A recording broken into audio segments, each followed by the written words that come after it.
ایک صحابی حضرت سعید بن عامر ہیں، حضرت عمر فاروق رضی اللہ تعالیٰ عنہ نے حضرت سعید بن عامر رضی اللہ تعالیٰ عنہ کو گورنر بنانا چاہتا حمص کا. انہوں نے کہا میں نہیں بنتا.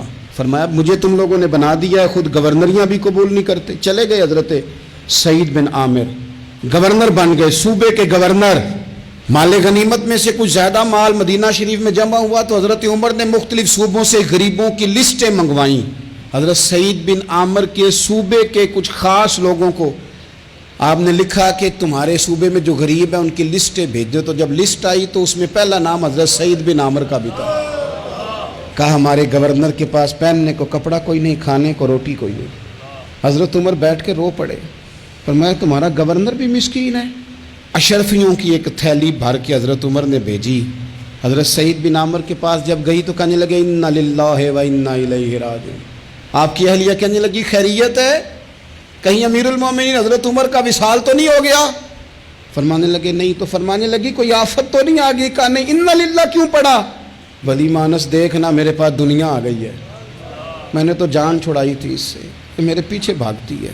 حضرت سعید بن عامر نے سارا مال وہیں اللہ کے حضور خیرات کر دیا. حضرت عمر ایک دفعہ دورے پہ آئے ان کے صوبے میں تو سب لوگوں کو جامع مسجد میں بلایا، حضرت سعید بن عامر کو بھی بلایا. ابن الجوزی لکھتے ہیں کہ حضرت عمر نے فرمایا لوگوں تمہیں اپنے گورنر سے کوئی شکایت تو نہیں؟ تو لوگوں نے کہا 4 شکایتیں. ایک تو ہمارے گورنر صاحب جب شروع میں آئے تھے تو فجر کی نماز کے بعد ہی آ کے لوگوں کے بیچ بیٹھ جاتے تھے. اب اشراق چاشت کے وقت آتے ہیں، سورج پورا طلوع ہو جاتا ہے تو حضرت سعید بن عامر رضی اللہ عنہ آتے ہیں. اور دوسری شکایت یہ ہے کہ صرف دن میں ملتے ہیں، رات کو ملتے ہی نہیں.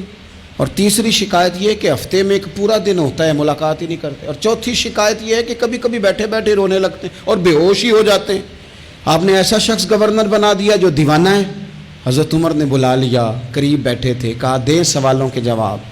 گردن جھکی ہوئی ہے.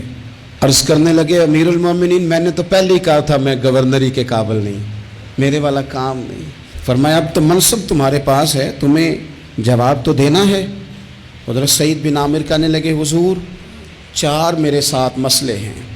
فرمایا کون سے؟ حضرت سعید بن عامر کہنے لگے آپ سوال دہرائیں میں جواب دیتا ہوں.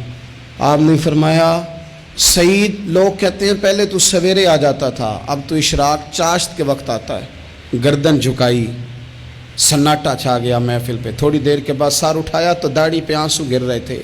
فرمانے لگے حضور میرے گھر میں خادم کوئی نہیں، بیوی بیمار ہو گئی ہے. میں نہ سویرے اٹھتا ہوں، آٹا گوندتا ہوں، روٹیاں پکاتا ہوں، گھر میں جھاڑو دیتا ہوں، باہر آنے میں دیر ہو جاتی. پہلے جواب پر ہی لوگ رونے لگے، آنسو نکلنے لگے. حضرت عمر رضی اللہ تعالیٰ عنہ بھی روئے. پھر فرمایا کہ سعید تو دن کو ملتا ہے تو رات کو کیوں نہیں ملتا؟ اپنی داڑھی پکڑ لی.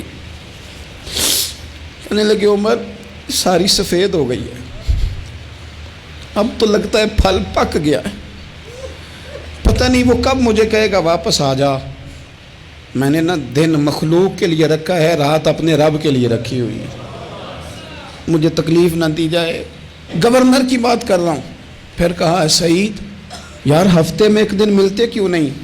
تو کہنے لگے عمر یہ میرے رب کے ساتھ پردہ ہے، اسے نہ کھولا جائے. میرا پردہ ہے نا، میں نے اپنے رب کے ساتھ اپنے پردے رکھے ہوئے ہیں. فرمایا نہیں آپ بتائیں. حضرت سعید بن عامر کہنے لگے غریب ہوں، ایک ہی جوڑا میرے پاس ہے، میں غریب ہوں. میرے جیسے لوگ ان کے پاس درجنوں جوڑے ہیں اور اس کے باوجود ان کی زبانوں پر شکر اس طرح نہیں آتا جیسے آنا چاہیے. میں نے کہا نا کہ میری اجرت میری محنت سے زیادہ کیوں ہے؟ میرے محسن تیرے احسان سے ڈر لگتا ہے. حضرت سعید بن عامر کہنے لگے ایک جوڑا ہے، ہفتے میں 1 دن دھو کے خشک ہونے کو ڈال لیتا ہوں، پھر بیوی کے کپڑے پہن کے بیٹھا رہتا ہوں. کس طرح گھر سے باہر نکلوں؟ میرا پردہ تھا. میں اپنی غریبیاں لوگوں کے سامنے نہیں رکھنا چاہتا، میں جانوں میرا رب جانے، میں راضی ہوں نا اس کی رضا پہ. اب تو حضرت عمر ہچکیاں لے کے رونے لگے. فرمانے لگے چل آخری سوال کا جواب ہی دے دے، کبھی کبھی روتے ہو تو بے ہوش ہی ہو جاتے ہو. حضرت سعید بن عامر پھر رونے لگے. فرمانے لگے بڑی عمر کا ہو گیا تھا جب کلمہ پڑھا تھا، جب وہ پچھلے گناہ یاد آتے ہیں نا، میرے سامنے لوگوں نے حضرت حبیب بن عدی کو سزا دی تھی مکے میں، اور میں اس وقت مسلمان نہیں تھا، میں مدد نہیں کر سکتا۔ جب وہ وقت یاد آتا ہے تو برداشت، سوچتا ہوں کیسے اللہ کے حضور جاؤں گا۔